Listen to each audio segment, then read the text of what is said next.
Benzinga's pre-market info, brought to you by the good people at Optionshouse. Joe, how you doing on this snowy morning here? I'm doing fantastic, Joel. How are you today? Good, good. Any problems navigating the roads, or did you think you did not have to come into work today because it was a school day? You know, I think that we're the only people that are at work today because, they shut down all the schools. Dina got a call from work last night saying the office was closed. I think we're the only ones here. What about, well, Lisa probably still has to go to Yeah, work, they right? they're opening up the office a little bit late Because today. no Yeah. snow day for medicine, right? Yeah, people are always sick, but Joe gave me the warning last night. Sent me the text. He's like, "You better get into work a little bit early." So if you don't listen to Joe starting on a Monday morning, it could be a long week. And so I got up early. I wanted to move the cars in the driveway because if I don't get I was like half driveway, it's pretty big and a big incline, and if I don't get my extra cars out of there, then my plow guys just plow everything in. So I battled with my front wheel car. It took me actually 4 times to get it up the driveway. I said I was going to stop after two, but I had a personal vendetta. had to do a little bit of shoveling too, Yeah, but this one's got some fight in him. yeah, and I finally got it in there. So worst case scenario would have been that while trying to get it in the garage, I got it stuck in the driveway. Then Lisa wouldn't have been able to get out and go to work, and that would not have been a good scenario. But navigated the roads here. We're gonna bring Dennis online here. Dennis, how much snow did you get there over yonder? Yeah, but Dennis Oh, has an F-150, so it doesn't really yeah, matter what he that's says. what it is. I say you get long Ford stock with all the people that are getting snowed in today. They're all going to want to go out and buy F-150 so they can just drive right over this stuff. And that's what I was saying this morning. I thought about getting up early and shoveling my driveway. And I was like, so I said to my wife, just throw it in a 4x4 there and drive over the stuff. And that's what she'll do. So get long Ford. That's my thing for F1 for all the snow that we're getting. Before we delve into anything else, yeah, we were talking with Rob Friesens about the old Ford GM spread. Oh, yeah, it did. It Yeah, came in. yeah, came in a little bit. Not to Yeah. quite the reversal Rob had been looking for, but Ford's was up 7 cents on the session on Friday, while GM, what they have some disappointing Yep. sales numbers. U.S. auto sales down 6.3% versus 1.5%. That came out during the day on Friday, and the stock basically crashed down there. Went from 40.95 all the way down to 39 bucks, before settling at 39.57. So yeah, that spread came in. The spread came in. Finally, finally. And how did you make out on those weekly gold calls that we were talking about? You had Little bit of money. I wish they would have went a little bit further. I had the Barrick, the ABX, which huh. was up at 18. I had those, and I was able to sell and hedge the stock. I think I got averaged out around 18.23, so a little bit early. It actually got a little higher if I would have held a little bit longer. It got up to like 18.50. I could have taken a little more out of it. So I think I bought those for about 4 cents. Was able to hedge out for the 23 cents. Also had the Newmont NEM, which I played back and forth a couple times. And like I said, on these options, it's not just a matter you can buy the option then sell the option. So many different ways to play it. I actually played this 3 or 4 times. I had the 24 calls. Stock got up to like 24.15, 24.18. I sold the stock, not the option. So then I'm hedged. Then it came down like 23.90. I covered the stock. So then I'm open on the option again. Then it bounces up to like 24.10. So I resell the stock. Then it comes in like 23.95. So I recover the stock. Then I put it on again. So that's how I was playing it. It was just back and forth. And I played it 2 or 3 times that way, scalping 15, 20 cents from it each time. So that little option there, just by working the stock against the option, was able to make some money for me. I paid 3 cents for the option, and I think I took 20, and I think I took another 12 or 15, and then I think I took another 7 or 8 cents too. So different ways to play these things. And everyone that was playing the 24 calls was like, "Let it breathe, let it breathe," and then Yeah, I'm the one pinning it you because were I'm selling it above it and buying it below it. And basically, just my buying and selling pressure is helping to pin it too. I'm sure there's other people doing that too. And that's why you see, we say this all the time. These big whole numbers come into play if there's some open interest on the strike. So if 24 had a little bit of open interest, I had some contracts. Sure, some other people had some contracts there. As the stock goes up, the people that are along those calls are going to be selling the stock against it. As the stock goes down, they're recovering their stock. So puts selling pressure above the strike, puts buying pressure below the strike, which in essence tries to pin the price right near the strike. And what do you think about this gold chart here? We're looking at. We've had let's see, one, two. We're trying to have our third up day in a row. We got up close Ooh. 12:45.70. I just want to alert our traders that are playing the gold futures, any of the gold stocks, that 12:45.70 high. That we've had so far in today's session coincides with two other highs that we had back in the middle of December at 44 even, 47.60, another one at 51.70. So, hey, 12.50 here for you gold bugs. You get a close above that level, still 13 stakes away from it. You could have a little move to the upside in one of last year's worst performing, I guess, sectors, we can call that, right? I mean, I kind of like it. I mean, we've had this big move up there just a couple days ago, obviously from the whole 1200 area. I think you caught a few people leaning the wrong way, caught a few people short, which was why I was playing the gold stocks themselves, just the miners, just from the long side, because I thought there was the potential to catch a few people short here. I think you still might have a few people caught short. I don't love it as much as I loved it last week. We've kind of had the move here, but if we can get above, what's the number you're saying? 1245, the overnight high. But then, but 45.70, and then there was a couple other highs at 44 and 47.60. But you really, without a number like that and another 50, you really got to call the whole 1250 area. yeah, Nice. you need to get above that. So I'm not as bullish as I was the last couple of days. I think you've had the move here, and maybe it takes a few days of pause before making a run for that 1250 level again. It's obviously going to depend on the S&P futures here. I know you were starting to get a little bit bearish over the weekend, but we are up 3.5 points here on the futures, trading at 1829 right now. Went out at 1825.50, 1830 the overnight high, 1823 the overnight low. You were looking at which number, Joe? If we start breaking down below what when you Well, first your of all, I bearish love scenario when I'm starts coming? bearish over the weekend and then the market opens up. I mean, that's just, Get in there. it's like That's a your chance. get dirty.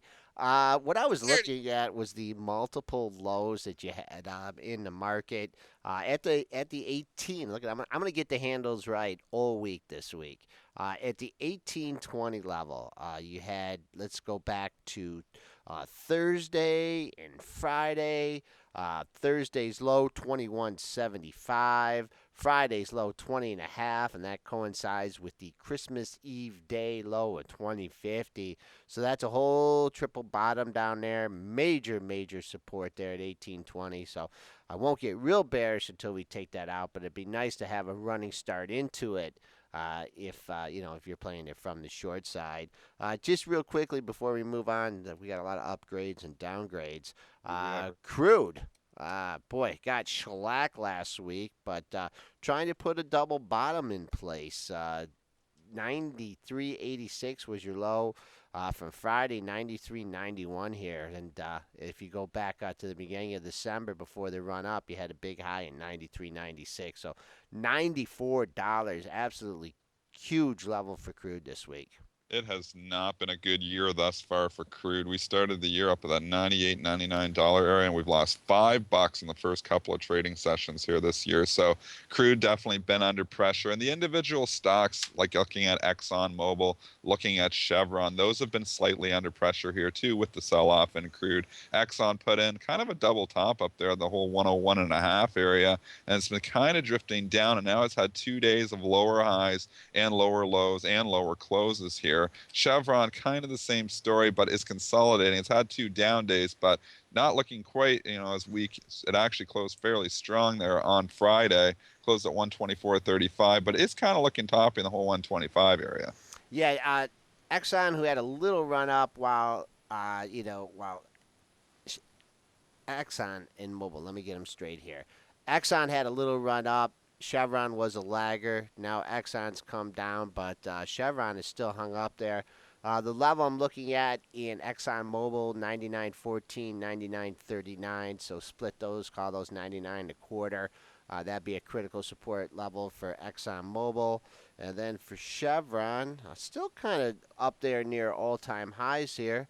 Yeah, it's It's holding. trading up today. It actually had a decent move on during Monday and Tuesday of last week. So this whole 125 area is going to be key for the remainder of the week. Got up to 124.88 on Thursday. 124.89 on Friday. So we got a big seller kicking around at 125 there, maybe a couple 100,000. No, I don't see it, but I see 7,400 shares there, which is next to nothing. I'm not sure if there's more stock there or not, but it is a big number. I'm wondering if it was struggling there because of the weeklies last week too. It got up there a few times, the whole near 125, and then sold off a bit. So if those have expired now here, then that'll change the story here today. But 125 could give you some initial resistance, but I don't see some big gun there holding it down. And you got just on the downside to our litter traders, if you want to sell this thing on weakness, last four lows, all four lows from last week between 23.71 and 23.93. So well-defined range in Chevron over the last three trading sessions, almost identical ranges. The analysts have come out of their slumber here this morning. We have so many major upgrades and downgrades. We won't be able to go through each individual one. Maybe Jakey can get each individual one later because there's a ton of them. But let's go through the main ones. And I'm looking right off the hop here. And look who's down $3 this morning. It's Twitter. Morgan Stanley downgrading Twitter. Maybe Brent can go find that note if he's kicking around, and we can dive into a little bit of the details why Morgan Stanley is getting bearish Twitter. Joel, what do you think of the charts though on Twitter? Why Brent jumps and finds that? Thanks, note? Dennis. Well, I'll give you some time. first of all, Dennis, I can get your advice on this one. When you start to have that run up on Thursday, Yeah. you know how I get a little bit bearish when things are going straight up. Yeah, I know you're And contrarian. yeah, and I almost put on a put spread, but then that would limit. When you put on a spread, you're automatically locking in one side loser. So I went at the time I was trading like 67 and change. I went with the 66 puts, but I didn't buy the puts that expired on Friday. I went out another week. Well, look at you, Joel, Yeah, going out a yeah. little bit farther. Yeah, so when it went up to 70.43 in the session, I figured I could write this puppy off. But Now it's interesting yeah, again. now I'm back in the money here a little bit. What do you think here? Should I sell a lower put and lock in a spread here now, or do you think the Momo is going to take this thing back down? I don't know. I think these Momo stocks still got some gas here. I don't know if this is just an all of a sudden turn the stock around and send it down to 60. But last time it got a downgrade, it obviously really beat up the stock here. So I think you got to look at the first action. See, when the real liquidity comes in at 9:30, what are the big guns saying? Are they going to start buying this thing right off the hop when it's down at 65, 75, or are they going to continue to sell it? That whole first 5-10 minutes of trading action can really be a tell there. So maybe you use that action to just determine whether you're going to sell a lower call or not. What did you do? You did it from the put side or the call side? I bought a put. Oh, you bought the puts. Yeah. Okay, Yep, so yep. then maybe you're going to write a lower put. Is that what you're thinking about Yeah. doing to spread it off? Yeah. That's. I mean, I like doing that. Once the stock moves in my favor, I always like doing that just because obviously you can lock in a little bit. Sometimes, what I like to do too is if it actually moves in your favor, if you sell something or buy something for, I don't know, what did those cost you when you were buying those 66s? Do you remember? I believe they were pretty expensive. I believe they were like around Twitter. 2.5 or something. Like Holy that. cow. Yeah, I would try to. That's the one thing. Like, that's what Fari was on here a couple of weeks ago saying. It's one thing on these options to come in and buy them, when you can buy them for 10, 20 cents, 30 cents out of the money. These Twitters, these Facebooks, these Netflix options are expensive. That's why he always suggests to do it by buying, one call and then selling a higher call, or buying a put and then selling a higher put, depending on whether you're bullish or bearish the stock. So spread the thing off, and obviously then you can get some of that premium down, because that's a crazy amount of premium. So yeah, hell yeah, I would probably be jumping in and trying to lock in a little bit of the gains. Maybe you can sell a lower put there for almost the same amount of money, and then you're playing it for free. Looking at the pre-market chart here, we did dip down to this exact area at like 6 a.m. this morning. I'm not sure when that note came out. We'll go to Brent in 1 second. We made a low at 65.79 and got a little bounce up 67 level. We are coming down. We're making new lows. What I'm going to do is I'm going to see what happens at 64.40. That was your low on Thursday. If we hold that level, start to get a little bit of a rocket ship here, I think I might take that. But below 64.40, The next low below that, 61.65. But the only thing that bothers me a little bit is that the last time on the downgrade it went down $8. So everyone is expecting the same thing again. A lot of times when everyone expects the same thing, it doesn't happen. But Bird mentality, yeah. I should like to see that 64.40, and I think I just may, may call it a day in that one. Brent, what do you got for us? So I'm looking at the Morgan Stanley note. Looks like more of the same from the street here. Seems to be a valuation call.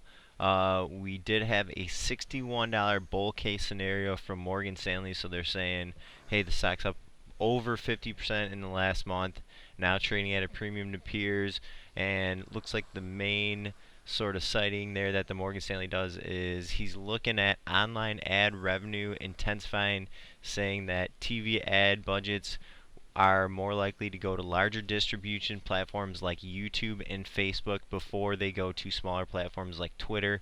He is recommending Facebook and Google over Twitter shares. He likes Facebook and he likes Google, but he's not liking Twitter. $33 price target on this thing. So Is is that what what he he's got on said? it. 33? Yeah, he's Yep. moving it from an equal weight to an underweight and a $33 price target. So that's got to be one of the lower ones. I'll in the take street. that. Oh, Brett? I'll take Let me that. check. Yeah, I could take that. My puts would be worth $30 at that point. But You like that? You like this guy all of a sudden. Joe likes this you know, guy. and here's just another example of timing. I mean, Oh, yeah. I did this on Thursday. It was in the midst of a 3-day run.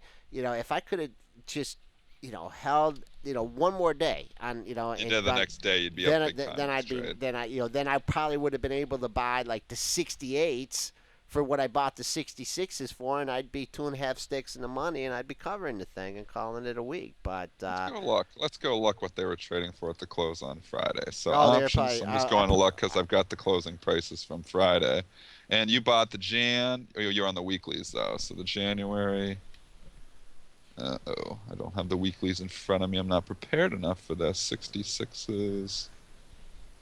Yeah, no, I don't have the weeklies in front of me. So Okay. sorry guys, I got all excited. But I'd imagine they were probably down to about $1. Were you watching them? no. What you played for? So, no, he doesn't look at it. He's like, I'm not even looking at that thing now. I'm not even putting it on my screen. But if you paid 2.5 the stock ride, a couple bucks, I'd imagine it'd be down to about $1. Exactly. And those would probably be worth a good $3 now, I would imagine, or maybe more. So You know why I didn't look at it? Because I 'cause would have bought more. you would have put on more. I'm like, I- I can't move on that. Gotta add. I hate adding the losers, but No, I know. I just figured. I mean, I gave myself an extra 6 days. You need a downgrade. You got the downgrade. Here it is. got a catalyst. Got a catalyst. Last time they whooped at 8 points. I don't know about that. We'll see what I don't happens. think that either. I don't think it's going to happen this time. I think they might even come in with their buying shoes on in this thing. But I think you're right. The 64.40 could get tested there today. Let's see how it responds to that. If you can take that out, maybe you have a little more life. But who knows? All kinds of other upgrades and downgrades too. We should get to here. We got Apple. This note here, Brent. We're going to go to you here in a second to talk about this too. Standpoint Research downgrading Apple to sell here today. Why are they doing that, Brent? The analyst cited, if everyone's ready for this, moral and ethical grounds. He also reiterated a sell rating on Amazon and initiated Philip Morris with a sell rating. And just to sort of read the intro of the note, he specifically says, I'm quite emotional right now, and I'm gonna try to keep my tone down. But it was a bit of a rant, I guess, by the standpoint analyst here.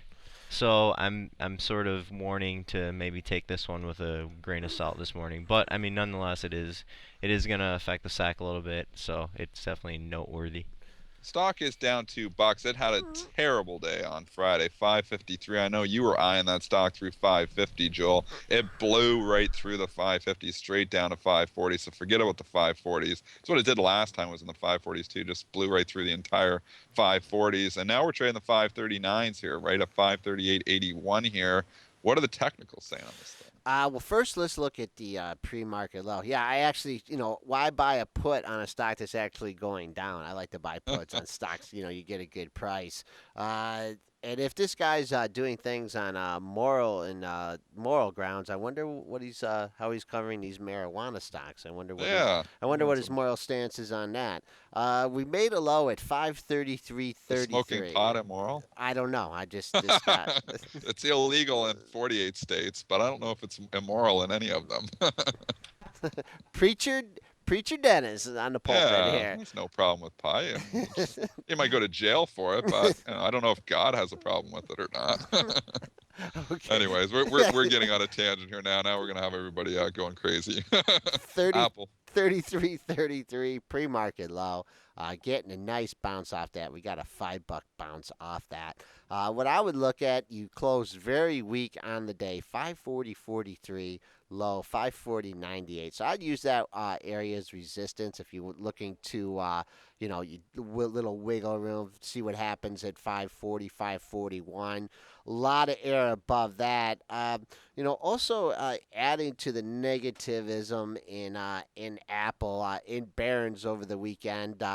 They cited, and this was for Google as well. It doesn't seem to be affecting Google, but just risk regarding and the NSA and how the data that when you're on Google and Apple, how that data is being used and whether or not it's being leaked to the CIA or the FBI.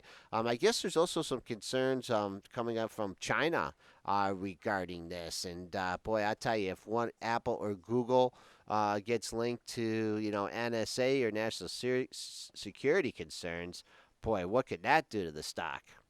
Yeah, well, that's a different story altogether. This morning they must be shrugging this off though, because Google is actually up $6 here this morning. I also believe Morgan Stanley did. You were saying they were positive on Google, right, Brent? When you were saying Scott? From Yeah, Morgan Stanley. Yeah, here it is. Yeah, he actually raised his price target on Google from 10.75 to 11.72. So that's why Google is up another $6 here today. You licking your chops on this one because you were looking at the technicals on this thing, Joel. yeah, closed week, and now you're just getting a bounce here on the upgrade here. I think this would be one I'd like to see the pre-market high. Use that as a parameter, either short it as a stop and see if it can come back down to that 1105 level. Closed extremely weak. So just getting a little bounce here. Perhaps the people that took it home, off the close, trying to mark it up a little bit to get out of that position. Also, isn't the Consumer Electronics Show this week again? And what's Apple going to come out with? A watch? Brent, what day is that? It is this week. What do you know? Do you It's remember the what day that 7th is? to the 10th. January Joe. 7th Thanks, to Joe. the 10th is the Consumer Electronics Show. So that is Tuesday to Friday. And what are they going to come out with? Like I said, they have come out, and we talked about this at the beginning of the year. Well, before they took away that adult filming industry festival that used to be the same period as the CES, a lot of people were coming out of there with STDs. So- No? No? Crickets? Crickets? There's a few crickets on that one. I laughed. I giggled on it Darn there, it. Joe. Joe. But anyways, for that, going back to the Apple Google thing here, Google's getting a pop off a low. If you did take it home long side, I'd use this opportunity to get out because if it does in fact take out this 1105 level ahead of earnings, we've been holding that for the last couple weeks. You could have a lot of downside in the issue. I mean, resistance very well defined, ridiculously defined on this thing. It's up at 1120, which is 9 points higher. So if you are putting on a short, it's hard to take it off ahead of that, just because we've been up there 3, 4, 5 times before, and it struggled there before. So if you're putting it on here, you probably got to give it the 9, 10 points up to the 1120 area if you're doing it for a swing trade. So I'd love to get a little bit higher if you're playing this from the short side. And you're right, if you ever take out that 1100 area, there's nothing below. But until we do that, the bulls still, I guess, keep control of this thing. So it is rounding. You see that rounding top there, but it could just be consolidating too, and it could turn out. If all of a sudden the stock starts trading 1125, then all of a sudden, the bulls start to look really strong here again. So resistance well defined and support well defined. I guess it's channeling stocks.com till it breaks out one way or another. Before we were touching on all these high flyers and social media stocks, I just want to alert our traders here to LinkedIn here, and we were talking about the 207 level. 208 level. It's taken it Wow. out on two different occasions. It took it out on Thursday, 0628, took it out at 05 double. On Friday, you got two pops, two settlements right in the mid 207s here. I tell you, if this thing doesn't get some Momo going soon and get Mhm. away from this 207 level, boom, you crack 200 and then it's see ya down to Yeah, 180. you wonder if the Twitter thing today being down $3 going to put some pressure on some of these stocks. We know the analyst there that was down, or who was actually positive on Facebook? Morgan Stanley was. So, I mean, that's holding up Facebook. Just it's flat right now, despite Twitter being down $3. Because usually when Twitter's down $3, Facebook is down a buck, and that's not happening there because you have that analyst over there at Morgan Stanley who is positive on It was Facebook. kind of a Raised, backhanded positive. yeah, I You know, agree. it I wasn't agree. like it wasn't make it okay. Well, because they think the ads are going to go somewhere else. It really Yeah, wasn't a thing saying they got a new product. They're going to have better earnings. I'm up in the I'm up in the price target. It just seems like a little something to kick some dirt on Twitter as opposed to really meaning a whole lot for the other two issues. yeah, Scott Devitt at Morgan Stanley, raising the price target on Facebook from 53 to 62. According to his report, following the recent launch of news feed video ads, Facebook is seen as being positioned better than Twitter. So on that regard, he just likes Facebook better than Twitter. So that is what's holding the stock up though right now in the pre-market. But I don't know if it's going to continue to be able to hold the stock up. When it's down 370 now. We Yeah. know it puts pressure on all those social media stocks. So in LinkedIn, if it's opening flat or Facebook's opening flat, wouldn't surprise me if they showed some weakness. And we even saw it go into stocks like Netflix last week when Twitter, 2 weeks ago when Twitter had that downgrade. All the Momo stocks started to get weak, and Netflix had some weak times too. It's consolidated now here that Netflix for 3-4 days. I'll tell you, below 360, Netflix would look ugly, but as long as it holds above that, I guess it's okay. Excellent question from Jared, as usual here, Dennis. Talking about Abbott Labs getting upgraded. Yeah, Abbott Labs is upgraded this morning over at Morgan Stanley. Morgan Stanley is busy here today. We're talking about Morgan Stanley almost nonstop here. They are upgrading stocks, downgrading stocks. They came out of their slumber here today and starting their year with their opinions being set out there. Abbott Labs trading at 39.10 here this morning, so it's up 50 cents. I always like to feel, what is that worth? It's a lower beta stock. An upgrade from Morgan Stanley is probably worth 50 cents to a buck. So you're right in there. You're already up 50 cents here, so some of it's getting priced in. But when you look at this Abbott Labs chart, ABT, stock had a really good day on Friday, started to get some momentum, and 39 bucks has been big. If we can take out 39, and there's 53,000 shares there in the book on the New York book, but if we can take him out off the hop, this thing could be off to the races. Right. I knew you were going to come up with that scenario. First of all, Jared, just analyzing the pre market trading, very little volume here. Absolutely. Almost. 3,300 shares. Yeah, absolutely. I mean, relative Nothing. volume, very low. So you look at that, and then you go to the dailies here and you say, yikes, we hit 38.78 on Friday. Actually, we took that out. But this thing, as Dennis has mentioned, has struggled with. It hasn't even got the 39. It got Yeah. the 38.81 here. So big stock, big volume, opening up into resistance. I don't know. I would say off the hop here, I'd be more inclined to sell into this upgrade as opposed to buy into it because I just think, especially since this thing has had, it's in the third day of this kind of rally. So if it does open up above 39, holds 39, that's a different story. But Yeah, that's the bogey. yep, You're right, Joel. 39 is the bogey here. I think it'll take it out, though. I think it's going to struggle with it maybe off the hop. I think it'll have the gas, though, because that would only put it up 36 cents on the day, which is less than 1%. An upgrade from Morgan Stanley is usually worth a couple of percent. So I think this thing does take out 39 today. I think you might get a shot, though, on a pullback to maybe get long this thing. I like this chart. I actually, like this. I think, obviously if it doesn't take out 39, then the Bears have control of this thing. But I think it's going to take out the $39 here today. I think it's going to struggle right off the hop and then take it out in the first few minutes, and then it can start to go. But What were 39 is yeah? absolutely enormous on this. What was the move? I don't know if you can remember on what caused this thing to go up a buck and a half on the 18th. That'd be pretty late for earnings season or whatever, but that was really an uncharacteristic move for the stock. So and it's been able to follow through on that. If you're looking not to pick a top like Dennis and I, and you're looking to sell this thing on weakness, you really got major I'm not support. selling it on weakness. Hey, don't couple me into your selling it on weakness. I'm looking to buy it on weakness. Major I'm going support at opposite you, 38. man. Major support at 38. It's not seeing 30. It's not even going I to see didn't that say 38 it was today. going to see I would 38. love this thing to get down to like 38.80. I'd take a shot on it from the long side, 38.90. If it didn't open, even if it doesn't open above 39, I might even try to be buying this at 39 off the hop. You're I gonna like this. I you're think gonna it's lose breaking out here money. today. You're buying it above 39. You're losing. And I hope you can. In the pre-market, I think you're going to lose money. In the regular session, I'm not buying it above 39, but I think if I could get it at 39 here off the bat, I kind of would like this stock. You know where So I would get it I if I like could. it, man. I like, and that's where we're at, and this is why we have a market. You know, Joel's the ultimate contrarian. I'm a Momo guy, so I like the stock. I think it's starting to get some momentum. It looks like it's going to make a new. I'm going back to the charts. Is this how far of a chart? Is this an all-time high for Abbott Labs? I believe it is.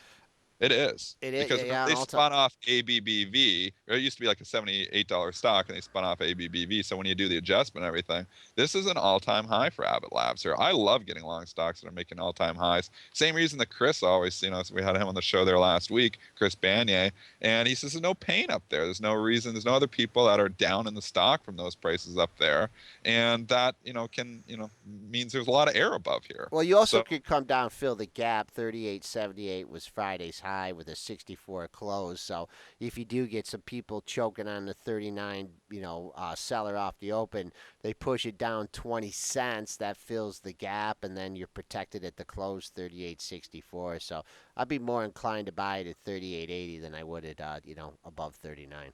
this sounds almost like a bet here. We should go like a What do you want? What do 38. you want? What do you want? Well, we're 39.10, but I say that's BS in the pre-market. It's 39.10. I think it's going to open at 39 or below 39. What do you think I think it's going to open at 39 on the bet. I'm calling the open. I don't know if I'll What be do you right or think? not. What about the close? Let's be long-term traders here. You think it's going to close above I think 30? it closes above 39. Ooh, man. I'm already down a I'll state. even give you 39.05. Oh, I thought. How about right here, right now, 39.10. I'm not going to go double or nothing on the steak dinner, but how about double or nothing on the lunch?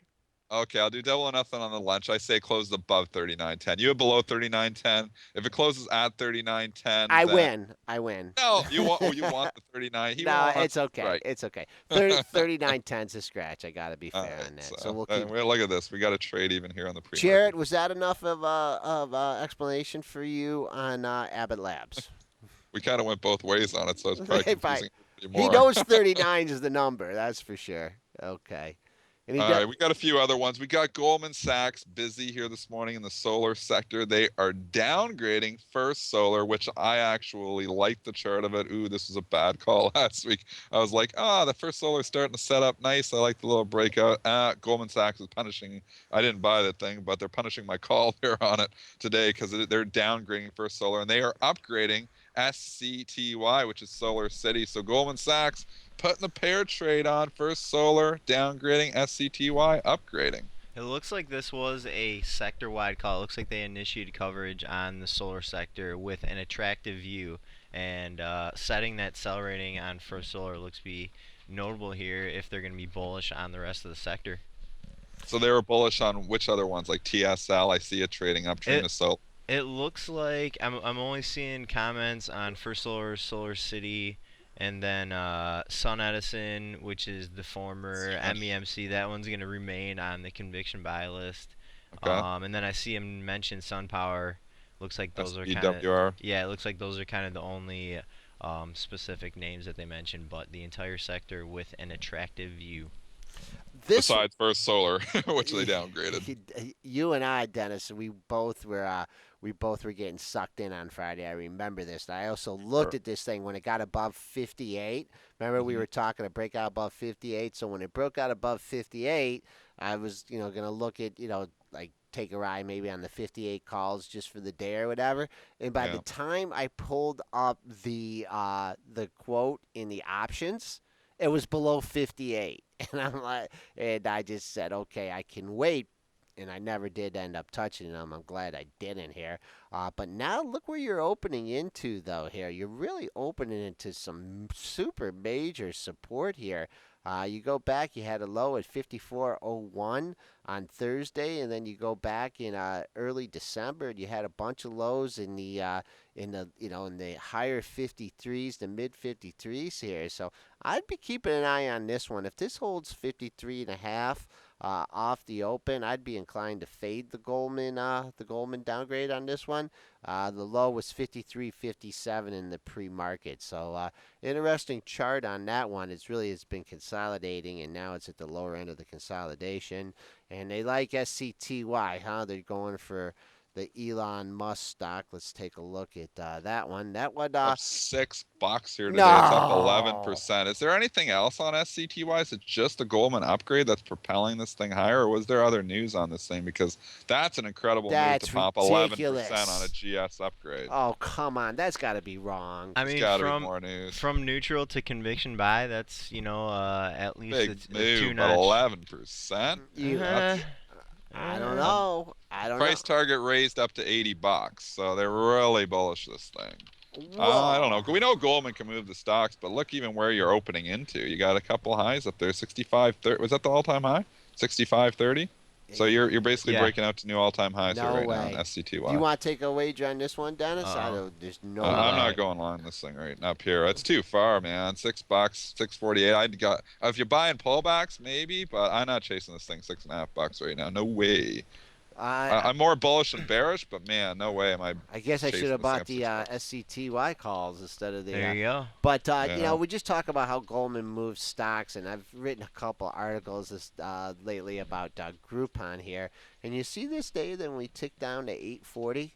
Do you see that on the chart? Can you all see that? Go to your Benzinga Yeah, Pro. I see it. Go to I see it. go to your Benzinga Pro news feed and look what December Goldman's. 2nd. Yeah, look what Going to the Benzinga Pro news feed right now. look what you on December 2nd. What do you see there, Dennis? On December 2nd. Scrolling down on December the 2nd, I see Goldman Sachs downgrades Groupon to neutral, lowers the price target to $11. So I guess that was the ultimate fade there. If you were fading that Groupon Goldman Sachs downgrade, you're pretty dang happy. Wow, they couldn't have been more wrong on that thing. Do you Holy cow. think it was like a downgrade, to cover short for a big customer, or do you think it was like an I actual? think they were just wrong. I Wow. think they're not perfect. And wow, Groupon showing them up here. What a move, up $3. It's up like 40% in a month since And that downgrade. Ooh. yeah, since that downgrade, and also what's interesting about it is it recovered that day off the downgrade, and then it hung at 909 for 3 days in a row. It closed Yep. at the exact same price, and then it was off to the races, and then now we've broken out above the $12 level here. And they had someone dumping 13 million shares on Friday. Wasn't that the news that Living Social was dumping some stock? I believe it was 13.8 million shares in the open market. Yeah. Well, that got absorbed pretty quickly here, and now it makes the close over the $12 level.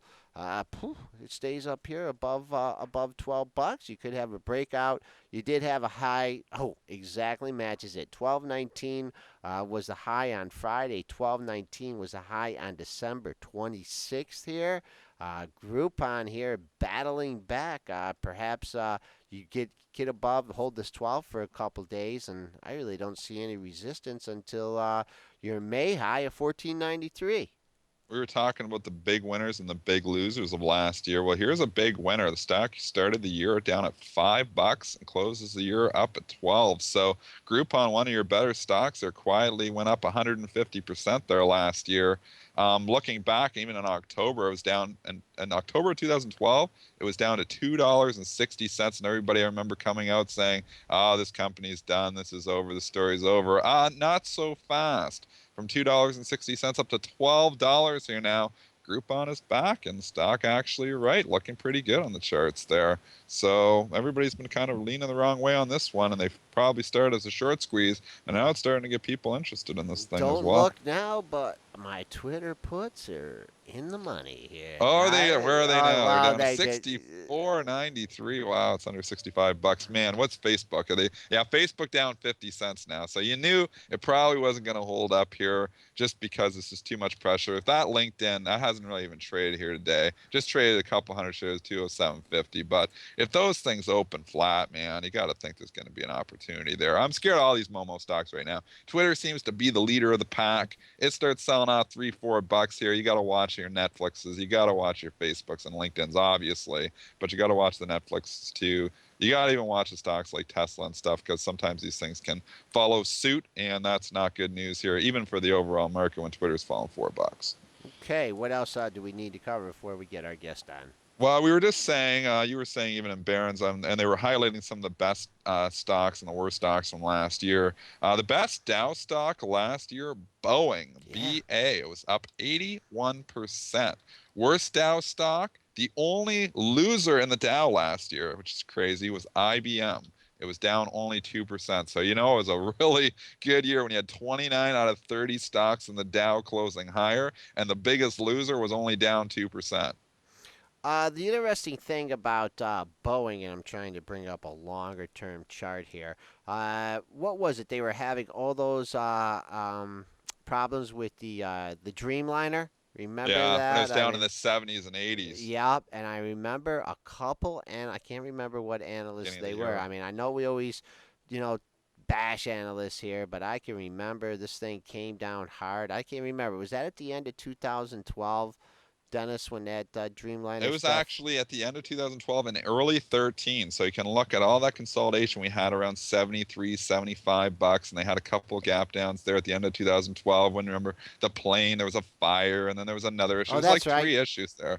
Bad things happen in threes, and I think it was like three bad things, and then everything was good for the stocks after that. So a stock that's had that big of a run, Wow. I mean, typically slow moving stock like Boeing here, and now you were up 81% last year, Dennis. If and I don't know, you don't have this one in your portfolio, do you? No, I wish I did though. This is one that I don't have. I got about 70 stocks in there, and I wish I had Boeing. I actually thought about buying it when I was pulling back in the 60s and 70s. There, I was like, should throw this in my portfolio and just forget about it, and it would have been an awesome call. I did not. I actually chose. I don't know why. I went to FedEx and I bought FedEx. Not really a similar stock, but I was looking at these $100 stocks there, and that was a good one. I bought FedEx, I believe, at $95 around the same time, so that was a good one too, but not quite as good as the Boeing. Yeah, Bowie's trading up a couple bucks here in the pre-market. Let's take a look. Yeah, you did have a high at 138.88. You are trading above that level right now. A couple thousand shares have traded here, just trading right at the high, 139.63. Boeing here, you did have that blow off high. I believe that was on earnings day. You got up to 142 even. That's the all-time high. But as opposed to trying to pick a top here, I'd look at all this major support just under 136, 135 and a half, 135.74. Now they're low at 35.54. So as opposed to trying to sell the top in this one, I'd look to see for it to hold the 35 and a half level and continue higher. Quickly before we go to Greg Capra over there at Pristine Capital, we're going to have him on in a few minutes. I'm just going to highlight just a few of these other major upgrades and Okay. downgrades here. I don't know if we have a lot of time to go in the technicals, but you got MGM this morning here getting upgraded at Citigroup. You've got PetSmart, PETM, getting downgraded to sell at Deutsche Bank. You've got also eBay getting a downgrade at Morgan Stanley, and it's trading down $1 on that news. You've also got Aflac, AFL getting downgraded Credit Suisse. You got MetLife getting downgraded at UBS. STI, SunTrust Banks getting upgraded at BCS. Then you have a ton of other ones too. So there's upgrades and downgrades all over the place here today. So you're going to see some stocks in the sectors going up, some stocks in the sectors going down just on analyst calls. Okay, we are going to take a real quick break here and bring in Greg Capra, President and CEO of Pristine Capital Holdings, the nation's leading online educational service for active, self directed traders since 1994. We'll be right back with you.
Welcome back, traders and investors. We have a very special guest on today. We have Greg Capra of Pristine Capital Holdings. Greg, how you doing today?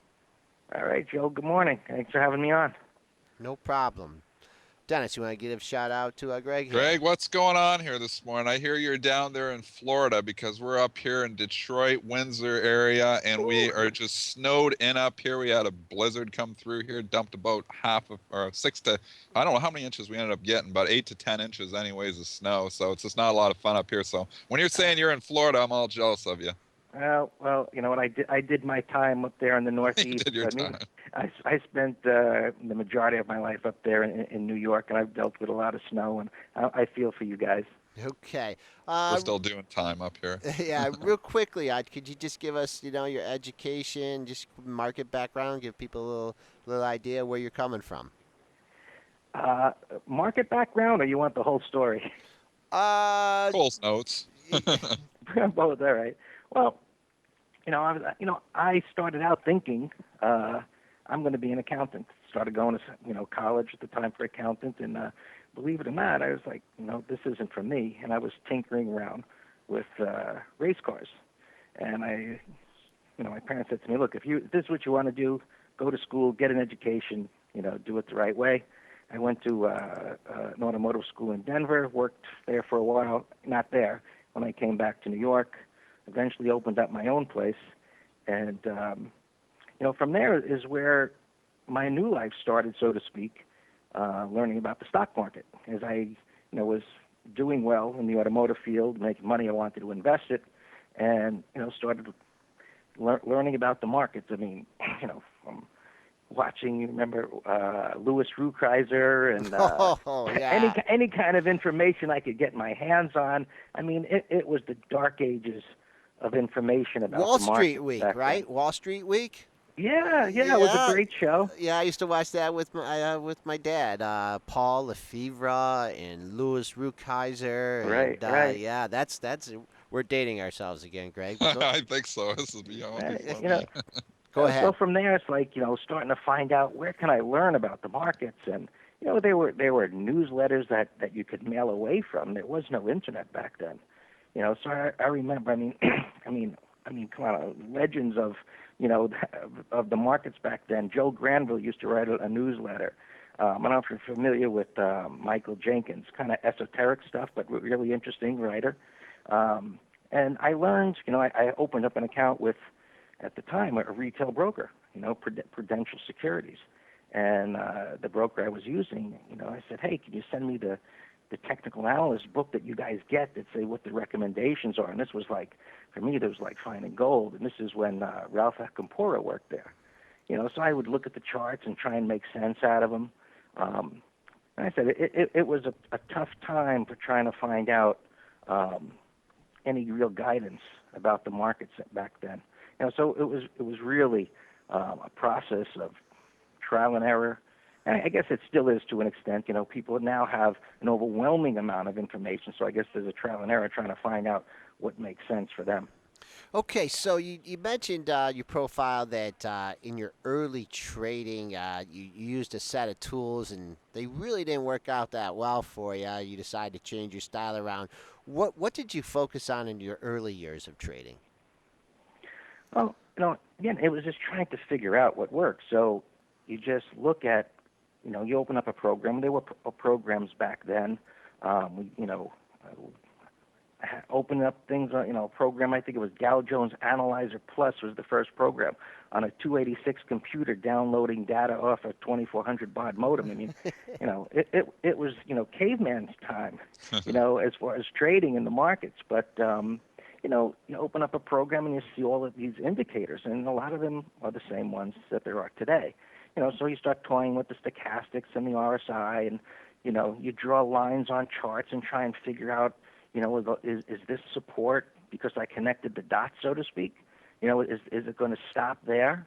So I eventually found out that, that style just wasn't for me. It was too subjective. It was too hit or miss. There was no consistency in it. And in addition, it was always, well, if I try and tweak the settings on these things, maybe, you know what, they'll work better. So it was constantly a feeling of being unsure and about this. So I moved to just taking everything off the charts. You know, it became an analysis paralysis that we hear and Yep. talk about. Right? So it was like, you know what, this isn't working. I can't make money doing this, or I can't figure it out. I can't feel confident in it. So it's either, you know, go back to the cars, or give it a one last shot. And the last shot was just take all this stuff off the charts, even remove the horizontal lines that connect to the half numbers and whole numbers, Yeah. and the light bulb starts going on. It's like, hey, you know, this is what was in front of my eyes from the day one. It just, that prices move between support and resistance, and you wait for some type of a pattern to form that you recognize, and that's a setup. And from there, how are you going to manage it? This is what we've talked about on the show here in the past too. Like I can remember because I've been a prop trader for 15 years, and so many times if guys come in the office and I look at their chart and it looks like a spaceship or something. There's so many lines on there. I'm like, I look at it, I was like, where is the price right now? Like I can't even tell from your chart where the Right. stock is trading because you have so many indicators, you have so many things going on there. I'm like, I just can't even make heads or tails of where the price is even looking at that. And I'm the same way. I've got on my chart, I don't have a moving average. I don't have anything. The only thing I do have the horizontal lines for the price and for the time, just because it makes it Yeah. easier for me to see. But the only thing I have on there is price. And that's what I want to see, because price is really the most important thing. So I completely agree with you here. And how has that worked out for you? Have you found a lot more success by taking all that crap off the chart? Absolutely. I cannot. You know, for me, this is the only way to do it for me. And when I see prices beginning to turn, and of course you have to look at multiple time frames, are they in alignment? But if I see a reversal for me, I say, well, why is it reversing there? You know, why should prices stabilize at this point in time? And what we teach and when we talk in the class is like, well, look to the left. Is there a reason based on support? Or if it's turning around to the downside, is there resistance? If there isn't, it's not in alignment with that very basic foundation of price movement.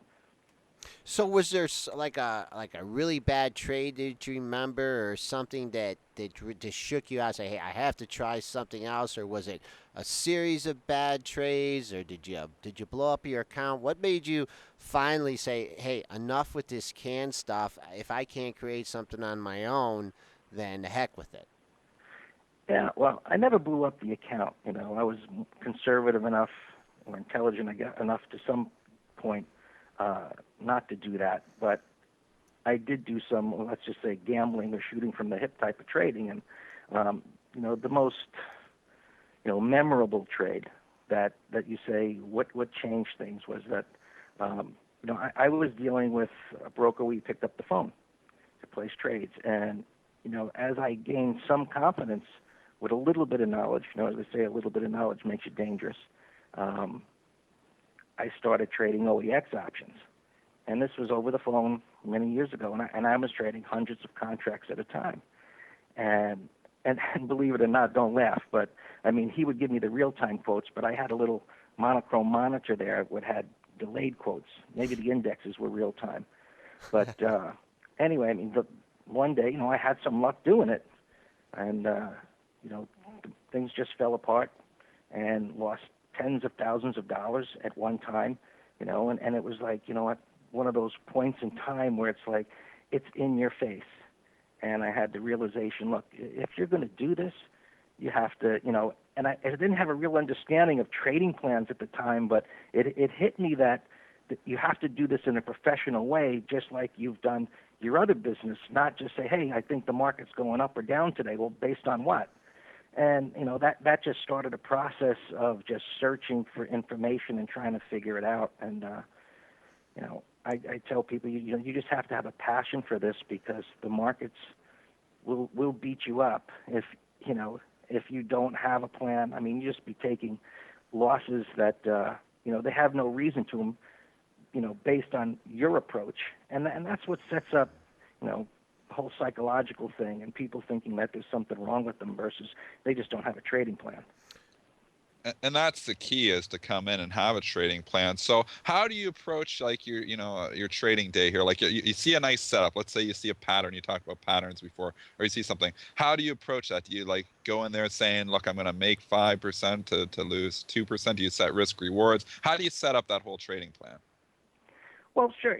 There's always that. How much will I risk in a day before I say, you know what, you just off base. You have to draw a line in the sand Right. as to what it is, because some days you're just not there, or the markets become choppy. So what I look for is a market, and for example, a market right now that I'm looking at that I think is going to set up for at least a short-term pop higher is the Aussie dollar, the futures. And they're retesting a prior low on the weekly chart. You see that if you look at it, you'll see that it's reversed there before, and it's reversing again. And it should go up. How much? I don't know, but I'm watching that to see how it sets up here, and if it continue higher. I mean, these kind of setups, they're not they don't move fast at the beginning, because there's a lot of uncertainty about, is it really going to turn, but if they work out, they tend to pick up momentum later on. And what about the time frame? What time frame are you looking at these things? And so you're looking at a reverse. Are you going in and hopping in that thing for a few days or a few hours or a few weeks? What's your time frame? A few hours. Like, I look at the longer time frame, Yeah. and then use that for a day trading approach. That the longer time frame gives me my bias, Okay. and then I'll day trade it.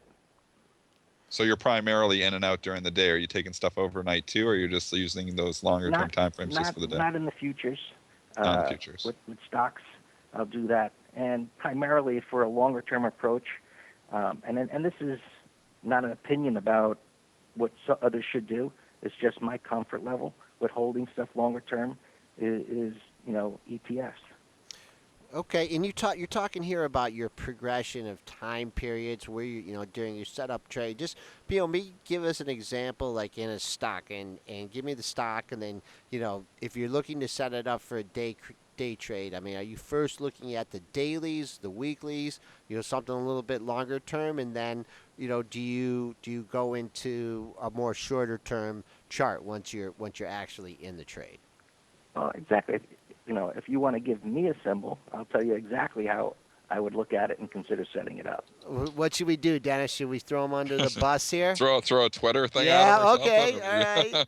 All right. That's moving like crazy. It's so hard. That's almost like a casino stock right now here. But can you make some heads or tails here out on the Twitter chart? Because we're down $4 here on a Morgan Stanley downgrade here this morning, and everybody's asking where's support or where you think this thing's heading.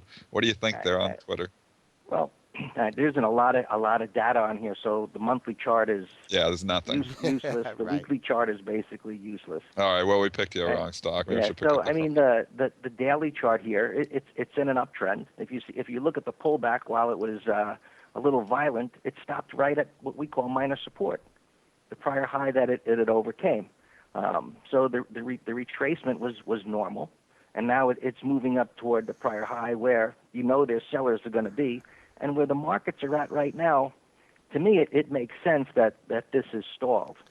Because the markets are having a little short-term, correction going on here. Right. So the trend is up on this for the amount of data that we have. This little move down here, where is it trading? 64.76. How far down is that? 64. It's down. It's down 6%. I mean, you just had meant something about retracements there, and I've actually had this discussion with Brent. I looked at this thing on the rebound to buy some puts, and I first targeted the 50% area, and it got through by quite a bit. But I bet you I don't have to calculate in front of me. But if I did the 0.682 retracement, I bet you it was darn close to that $70 level. So do you factor in retracements at all when you're looking at these kind of moves? No. I mean, I just look at the move itself. Okay. It's not based on, things like Fibonacci. I just found that those things, they're not for me. They're kind of like hit or miss, whether there's really any support or resistance there. Mm-hmm. This where it's at right now, it's just, honestly, it's just neutral. Yeah. It would have to break through down around 57, 50, 56, really, to make it ugly. So right now you say, it's in a whippy kind of a trading range, and you know what? Unless you're really short term with it, like you're doing some options or trading it intraday, from a longer term perspective, if you're long from down there at the bottom, just hold on, and if you're not, sit on the sidelines and wait for something to set up here. Yeah, there's just not a good setup here. Here's another one. We actually had from the chat here this morning. We had Jared talking about Abbott Labs. It's getting upgraded, ABT upgraded here this morning, and it actually is breaking out to a new high here, trading 39.05 here in the pre-market. What do you think on a chart like this one on Abbott Labs? Well, it's great that it's making new highs here. So there's really nothing to stop it from going higher. So when I look at something like this, I see that it's been pretty whippy and erratic looking at the weekly charts up in this area. Yeah. However, the daily chart, if you look at, what's the date there? 12/18. See that giant green bar? Yeah. Yeah. Well, the way we interpret things with a bar like that is, that huge momentum has created what we call a void of any support. There's no support under it because the move is so big. So what am I going to reference to buy a pullback? And in addition, it shot right up into the prior high. So there's all this supply up there. What does it do?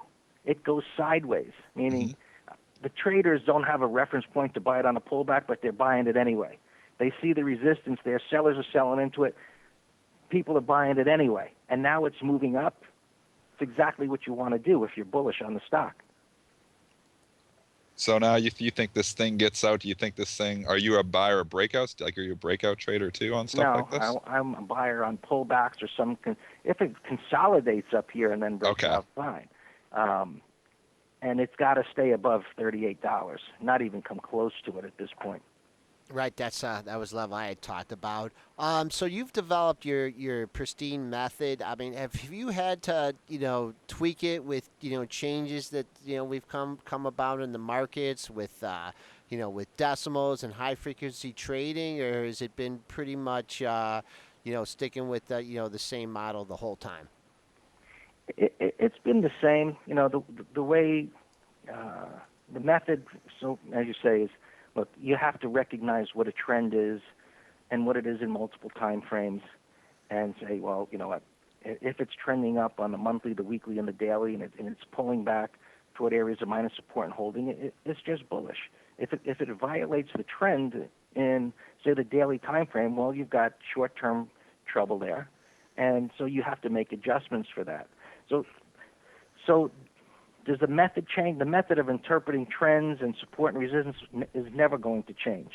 The market environment changes, and we have to have tools or a method that adapts to that. It's not that I want to start using a different way of interpreting that price action. I just have to recognize what is happening.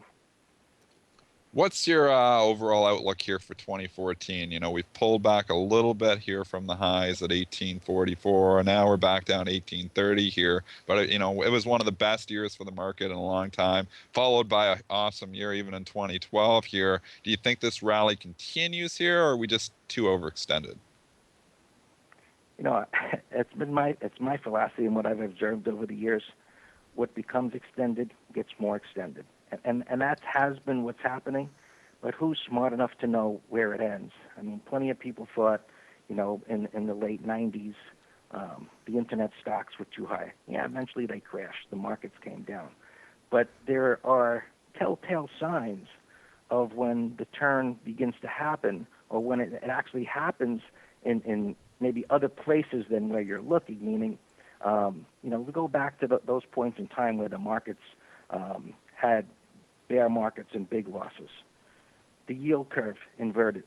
So I look at the difference between the 30-year and the 3-month yields. And, well, they're very extended now. They've been bullish. I mean, that's a lagging piece of information. However, it's been bullish for a while, and it's still bullish, which means monetarily the environment is bullish for the markets. The most simple thing is the trends are up. So why fight the trends? The daily trend's up, the weekly trend's up, monthly trend's up. Intraday, of course, that could change day to day depending on the time frame you're looking at. The other thing is looking at sentiment. How do traders feel about the markets? So I look at the CBOE put call ratio. What is it doing day to day? I look at a couple of moving averages of it. Um, Option traders started loading the boat on calls at Christmas, right around Christmas Day. And I posted that on the Facebook page at Pristine. Said, time to be careful. This hasn't happened in quite a long time. Breadth, you know, how many stocks are participating. So a simple, widely used breadth internal is the McClellan oscillator. So what I look at is that McClellan oscillator reached a point where it's extreme to the upside with option traders loading the boat with calls. Historically, that the markets are going to pull in. It doesn't mean they're going to crash, but it's a time short term to be cautious when something like that happens. And then looking at other sectors diverging. For example, what are the transports doing? That's a lot of economically sensitive stocks there. If that transport index begins to move down while the markets will move up, that's a bearish sign. That's what happened in late 1999 and into 2000. The transports were moving down. Markets kept going up. The yield curve inverted.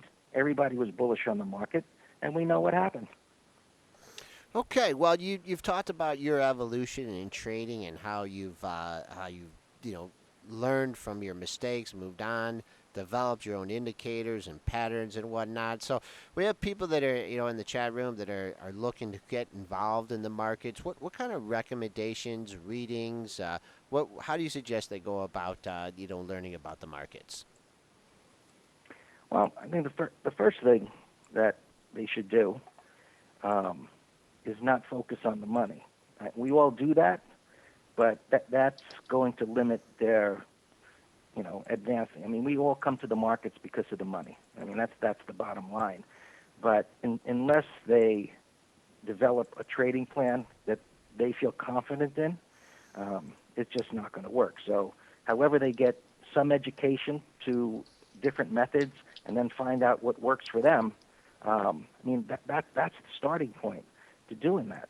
As far as things to read, there's classics like Reminiscence of a Stock Operator.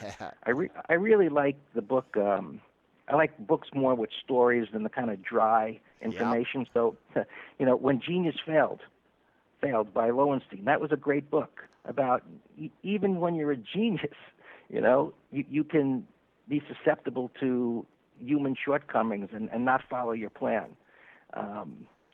One I think it's more available now, a little harder to get back then, Dancing with Lions. It says it's by Trader X. I don't know who wrote it, but it's a good book. And, the more basic psychology type of thing, Trading in the Zone by Douglas, that's a great book. And he talks about, one of the things he talks about there was finding your edge in the market. And, that's what I said about finding that education, whatever it might be, that method that makes sense to you, and using it, and then deciding, am I going to be a swing trader? Am I going to trade options? Am I going to be an intraday scalper? What do I like to do? Where am I finding my edge? And people starting out should realize that doing all of that, assimilating that information, finding out how you like to trade, it all takes time. So the thing to do is take a long-term approach to something that what we're talking about here is short-term in nature as far as the trading goes. So without that long-term plan on how you're going to get there, you're going to spin your wheels for a long time trying to figure it out by just focusing on the money part. Okay, all right. Thank you, Greg. We've had Greg Capron about Pristine Trading, discussing his evolution in the markets. Greg, thanks for coming on today, and we'd certainly like to have you on again. All right, you're welcome. Have a great day, guys. Okay, we're going to move on to Mighty Joe Young with the morning headlines. Thanks a lot, Joel. Thank you, Greg Capra, for coming on the show today. I'm sure Kenny was super excited to hear you coming on the show since he's the one who introduced us in the first place. So, moving into today's headlines, J.P. Morgan Chase plans to reach out as soon as this week, roughly $2 billion in criminal and civil settlements with federal authorities who suspect that it ignored signs of Bernie Madoff's Ponzi scheme, according to people briefed on the case. All told, after reaching the Madoff settlements with federal prosecutors in Manhattan and regulators in Washington, the bank will have paid some $20 billion to resolve government investigations over the last 12 months. Despite Apple having gained smartphone sales market share last month on month, for the 3 months to December 2013, the iPhone maker's share in most major markets was lower than at the same time in 2012, due in part to better performances from LG, Sony, and Nokia, according to Cantor World Panel Comtech, as reported by the Next Web. Apple is also facing behind-the-scenes pressure from some shareholders to add more female directors and executives. This initiative has taken a step to address the criticism and diversify its board. The company recently added language to its corporate charter vowing to diversify its board. The move follows objections from shareholders Trillium Asset Management LLC and the Sustainability Group, who said they're disappointed that the iPhone maker has only one woman on its 8-member board and one incoming female member of the executive team that reports to CEO Tim Cook. There is a general problem with diversity at the highest echelon, word of the day, at Apple, said Jonas Kron, director of shareholder advocacy at Boston-based Trillium, which manages $1.3 billion. It's all white men. The new language shows how scrutiny of Apple's diversity practices has now ramped up after other Silicon Valley companies face questions over their male-dominated leadership ranks. Social networking companies like Facebook and Twitter were criticized leading up to their initial public offerings for not having any female directors. Only 17% of board seats on Fortune 500 companies and 15% of executive officer positions were held by women in 2013, according to a report last month by Catalyst, a nonprofit researcher. Detroit automakers are preparing to reward U.S. hourly workers with another huge pot of profit-sharing checks as North American manufacturing operations approach peak efficiency. Ford Motor Company, General Motors, and Chrysler will next month announce specific per-worker profit-sharing totals along with their 2013 financial results. Based on automakers' anticipated earnings for the year, industry analysts believe more than $800 million in profit-sharing checks will go out to about 130,000 workers. The combined per-worker total is on track to top the record of $17,875 set in 1999. White-collar workers are not part of the United Auto Workers profit-sharing agreement with automakers, but are likely to receive bonus payments. U.S. cable and satellite television operators, already locking horns with programmers over subscriber fees, are now squaring off over the mobile apps that viewers are increasingly using to watch TV.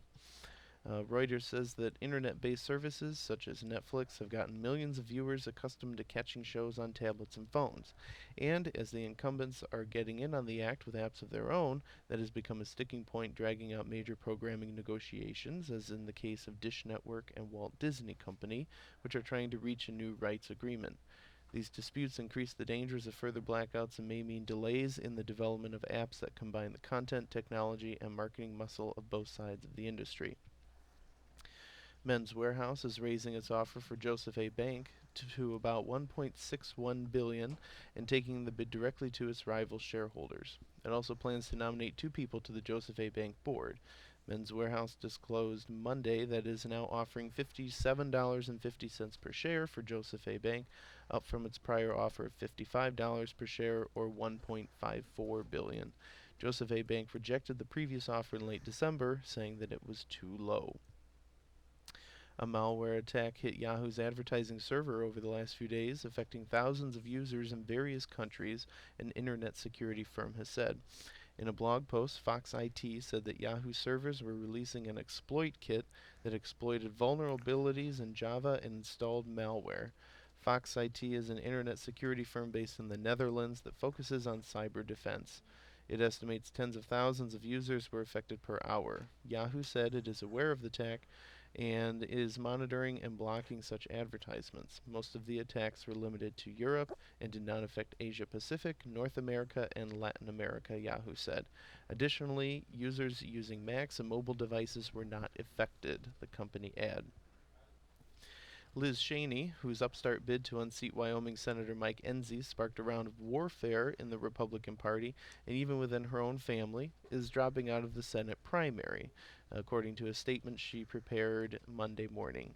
Serious health issues have recently arisen in our family, and under the circumstances, I've decided to discontinue my campaign, she said. Cheney, the eldest daughter of former Vice President Dick Cheney, began telling associates of her decision over the weekend, CNN reported late Sunday night. And Johns Hopkins University scientists will share in one of the largest one-time philanthropic gifts for cancer research ever made. $540 million aimed at preventing and curing the disease, officials are scheduled to announce today. The $90 million marked for Hopkins Kimmel Cancer Center, among the biggest donations for the center and the university, will help researchers build on pioneering work identifying the genetic mutations responsible for cancers. The money comes from the New York-based Ludwig Cancer Research, an organization named for the late shipping tycoon Daniel K. Ludwig. His fortune was first used to establish an international network of cancer researchers in 1971 during the inception of the nation's war on cancer. Today's trivia tidbit: on this day in 1994, Olympic hopeful Nancy Kerrigan is attacked at a Detroit ice rink following a practice session 2 days before the Olympic trials. A man hit Kerrigan with a club on the back of her knee, causing the figure skater to cry out in pain and bewilderment. One of Kerrigan's chief rivals for a place in the U.S. figure skating team was Tanya Harding. In mid-December 1993, Harding's ex-husband, Jeff Gillooly, Oh, that was going to be my trivia question. Who was the guy that smashed her in the leg with the pipe? approached Sean Eckhart about somehow eliminating Kerrigan from the competition. Eckhart set up a meeting with Derek Smith and Shane Stant, who agreed to injure Kerrigan for a fee. At the Olympics, the competition between Harding and Kerrigan set ratings records. Harding broke down crying after a lace on her skates broke. Even after being allowed a restart, Harding wasn't able to pull herself together and finished 8th. Kerrigan took home the silver medal, and many thought she deserved the gold. That wraps it up for today's editorial headlines and trivia tidbit from around the globe. Just a reminder, ladies and gentlemen, that the show would not be possible without our dear friends at Optionshouse, who will provide you with 150 commission-free trades if you sign up for an account from this page. So there's buttons at the top, at the bottom right. Click on it, open an account through Optionshouse, get 150 commission-free trades just because you listen to Benzinga's pre-market info. And with that, now that I've successfully ruined Joel's trivia tidbit for the day, I'm going to pass it over to Brent for some ratings updates before the bell. Hey, Thanks. Brent, how you doing? Thanks, Joe. I'm good. How are you this morning? I'm all right. You know, thank heavens for heated seats. That's all I have to say about today. Oh, the old heated seat talk. Here we go again. It's like even if you got stuck, it's fine because your butt is still warm. My auto starter does not turn on my seat heater, which is like really all I need, I think. If Mine my- doesn't do that either. We should start an initiative on that. Depending on where your temperature setting is in the car when it's shut off, should turn on the heated seats if you're above, say, 72 degrees. I mean, this has got to be an update Do, do, over the last year or two, do you right? know why I don't use the heat seaters in my car? Because you're already so hot. Yeah, you got it. Oh man, you're It's a- ruining all of Joel's fun it's a- today, Joe. That's my goal.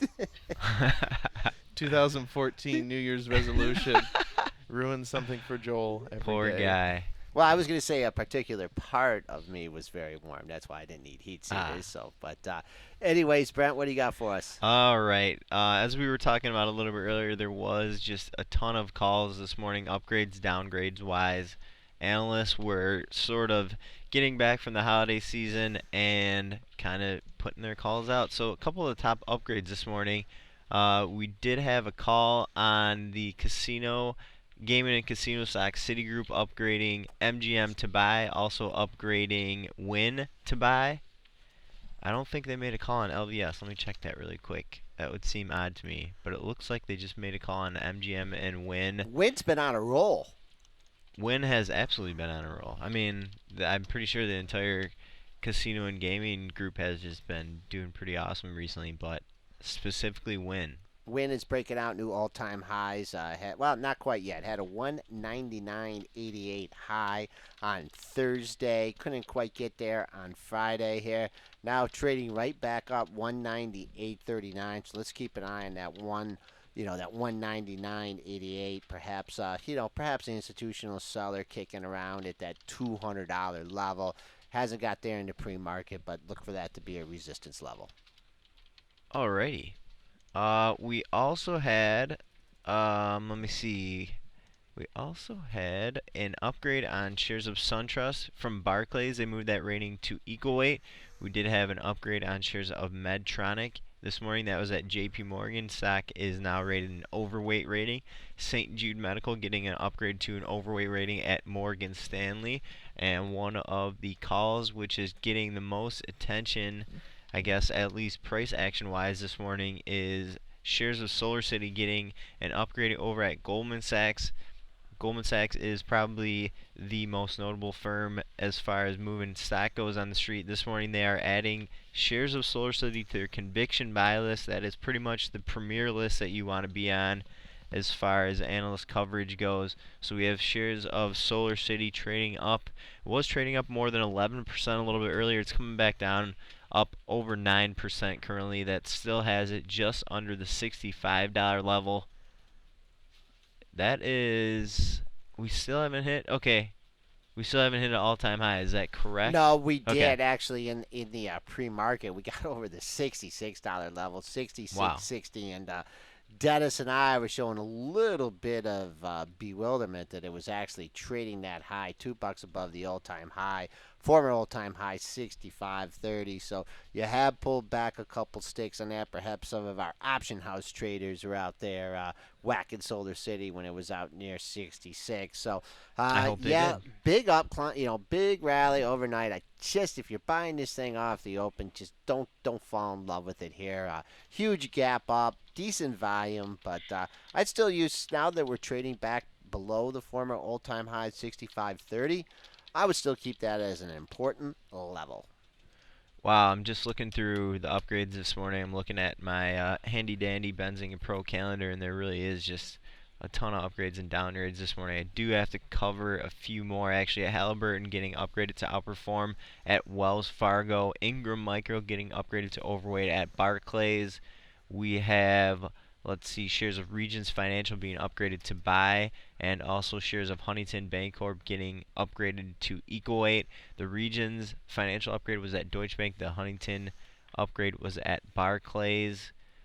I think I can finally move on to some of the top downgrades, and there are a ton of top downgrades this morning. Traders out there talking about a downgrade on shares of Apple from Standpoint's Ronnie Mose, downgrading the stock to a sell. We will have a quick update on Ronnie's call to the Pro Feed in just a few minutes here. We also have Goldman Sachs downgrading shares of First Solar. Couple notch downgrade there from buy to sell at Goldman. Deutsche Bank downgrading shares of PetSmart from hold to buy. RBC Capital downgrading shares of Host Hotels, its ticker Hotel Sandy Tango, from top pick to outperform. Firm still really bullish on Host Hotels, but just not seeing it as the top pick anymore. Morgan Stanley downgrading shares of Hologic from equal weight to overweight. We also have, let's see, Goldman Sachs downgrading shares of Celgene to sell.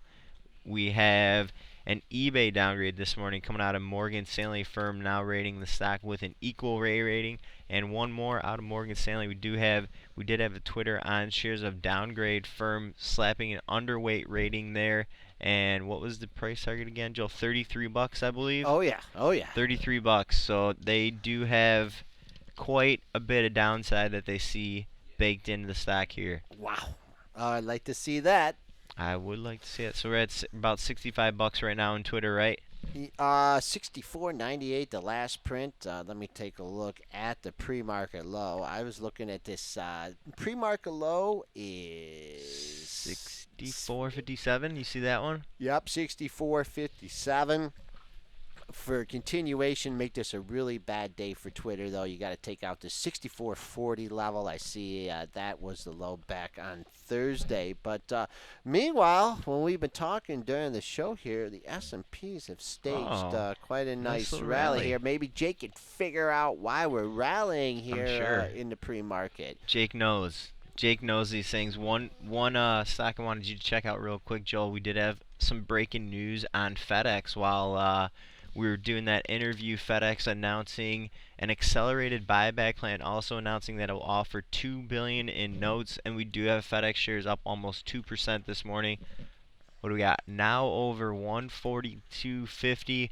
We did hit a pre-market high at 143.50 in shares of FedEx.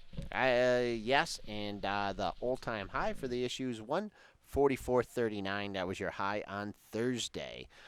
Just before Jake's getting on the line here, talked about this upgrade in Bank America here, and it is just off to the races here. I believe a City analyst upgraded it last week, got above 16, and now a thing's flying. I believe this is the highest level it's traded at since 2010. But Jake, what are you focusing on this morning? There's a lot of movers out there today. I know that one of the ones making the top of the list is Sirius XM. They had that offer from Liberty on Friday after the close. Liberty Media looking to acquire the remaining stake in the company. They already have a large stake in them. But looking to finish the buyout there, I think the offer came to 368 a share is what the offer was. So it's interesting that SiriusXM is trading up above that so much. I think they're expecting some kind of a counter offer here. Then you had a Seeking Alpha article come out this weekend, not necessarily saying that it's a great move for Liberty or a great move for Sirius, but that it's a great trade because you can hop in and get Liberty Media shares for cheap if this acquisition goes through. So theoretically using a Sirius XM shares as a way to get into Liberty Media on the cheap side. So I thought that was kind of an interesting angle to take, and it seems to have the stock rallying pretty hard this morning. Right. Yeah, it's been a mover, gapped up. I believe you had an upgrade by somebody on Friday here. Gapped up, didn't really do a lot of follow through here, but it's interesting, when you see a stock trading above a supposed takeout level, you think that they might want to pay up a little bit more. Looking at the trading in this stock on December 3rd, you did make a high at 382. The high in the pre-market has been 387. Here's a stock that trades millions and millions and millions and millions and millions of shares a day. So big move here. I mean, this move up 8%, 27 cents is a huge move for this issue. I mean, we had 23 million shares traded as of like 8:10 this morning. I mean, just unbelievable volume on that. And this stock always does trade high volume, but I think that's even elevated volume for this one. It was halted after the close on Friday, so I think a lot of traders that were wanting to get a piece of that action really didn't have a chance to. So I think they're really acting on it today. Definitely gonna be something to watch on today's session. Actually, I'm wrong. This thing snuck up to 401 at 7:45 this morning, so we are 17 cents off that. A lot of stock to take out though to get back up to that $4 level. Zooming out a little bit, I know you were talking about the index futures earlier. As far as the rally, what we're looking at right now is it looks like it's just kind of following through from what we were seeing in Europe. They're really just completely ignoring the drop in Asia, though, which I think is interesting.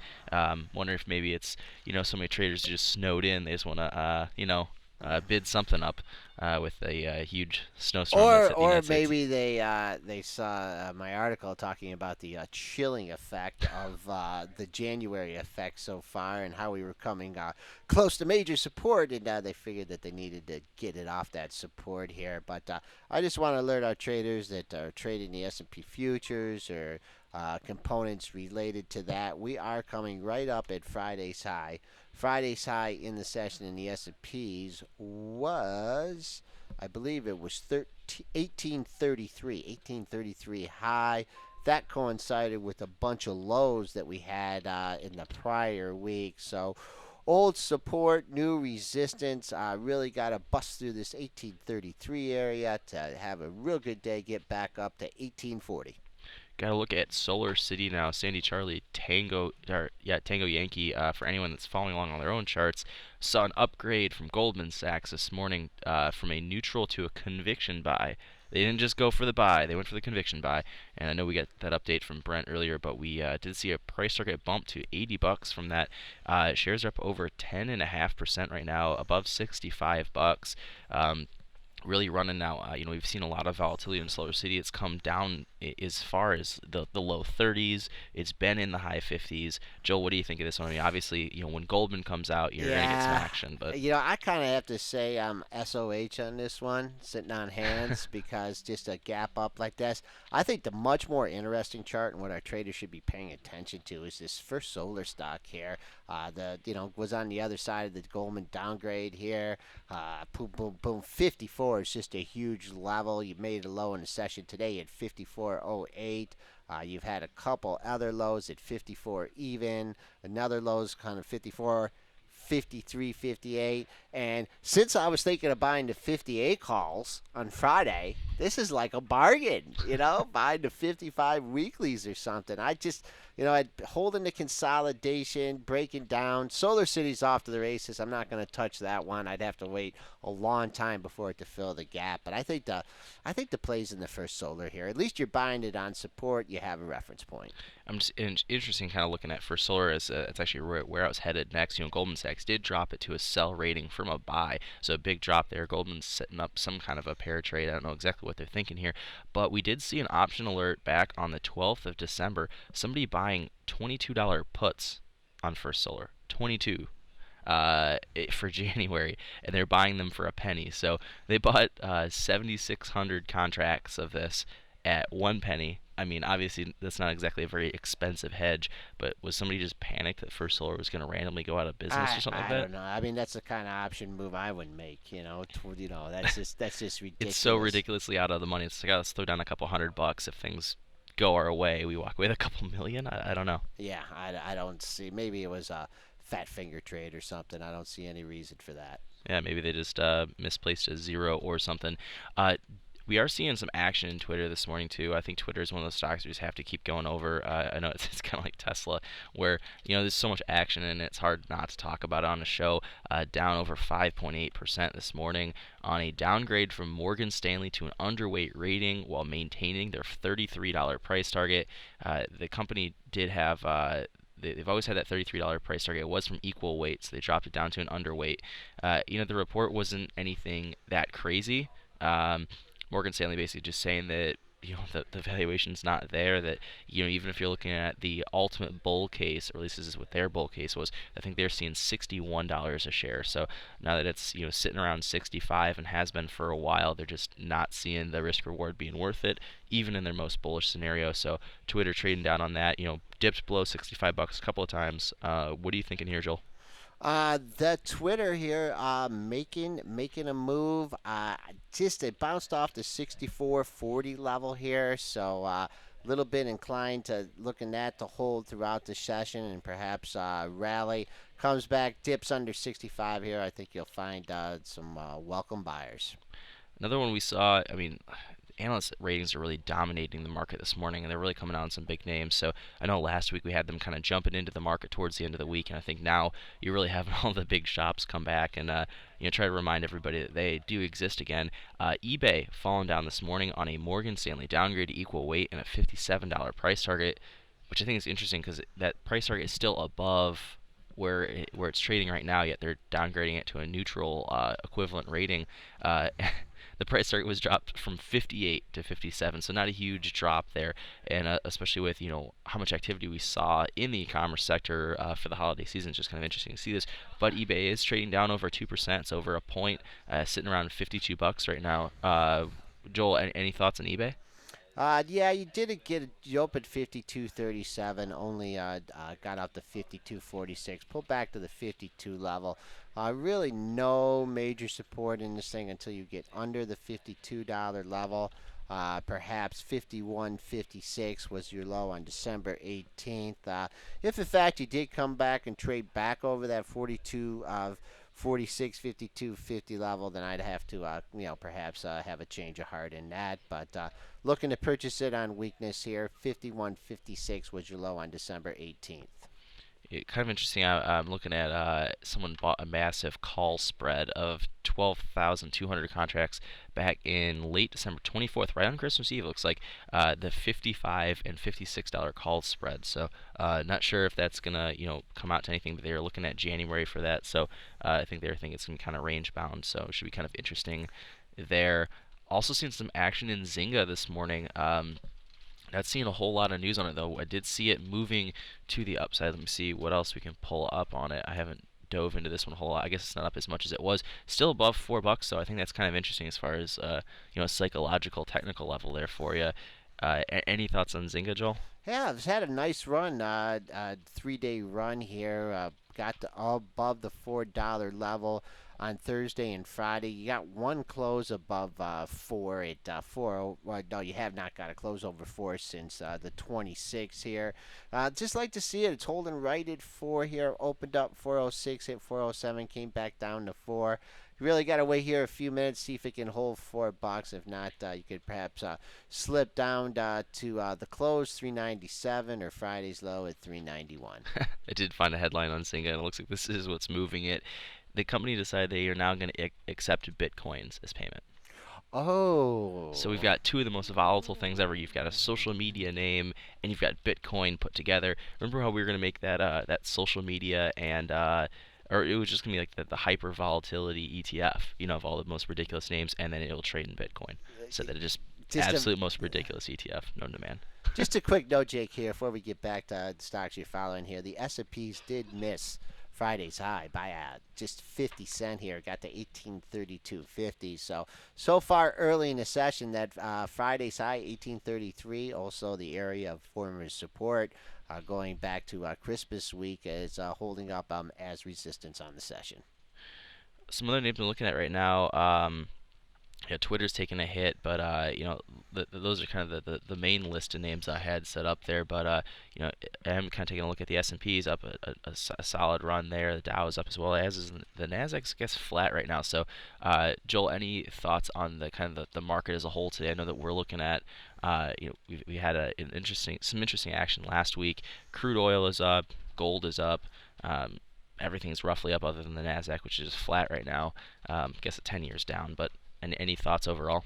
Well, you got the Apple downgrade today that had taken some follow through from the move on Friday, down 5.5. Hasn't been able to fill the gap up to the Friday's low 540.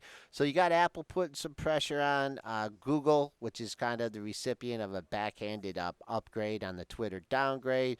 You have that trading up, getting it away from that major support, still holding at the 1105 level.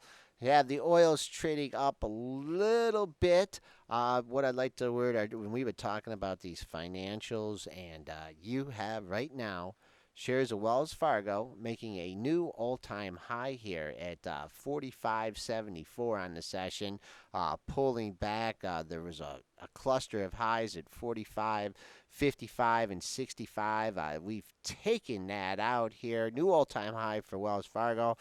Play it from the breakout, but you come back down before this 45.60 level. I don't think I'd be in love with the issue. And also looking at Bank of America broke out last week above the $16 level. Flying again today, man. 3 big days for that issue. Gapped up. You got a 9-cent gap in this issue between 16.50 and 16.59. So financials doing what they can to pull this market out of its doldrums. Another one I want to look at right now is Pandora Media, ticker PAPA here, up over 6.8% last time I looked, sitting right below that $30 level. Company announced this morning that they're going to launch their in-car advertising solutions. So we've seen Pandora getting added as an app that cars can carry now, and it looks like now they're adding a system to advertise in those cars. So a new way for advertisers Jake, it's to all target. about advertising. Okay, Apparently Jake. it I mean, is. if it's advertising on Twitter, on Facebook, you just got to advertise here. Nice gap up here. Made a 29.62 high. I like to alert our traders though to a double top that you had at 29.72, 29.75. So gotta respect that level as major resistance. S&Ps really did reject that 1833 level. Now trading at the lows of the session, 1827. Pre-market low 1823. We still got to test the close, though, when you're this far above the close here and you come back down to it. That close at 2550. We'll keep an eye on that. And below that, that super major support, the key to the bull market for 2014, 1820. It's interesting, actually. Pandora also reported that their total listener hours are up 13% in December, while active listener hours were also up 13% in December. So another kind of metric coming out of Pandora that might be fueling shares a little bit higher there. We've seen some activity in a couple of the different biotech slash, obviously we're seeing activity and they're all over the place.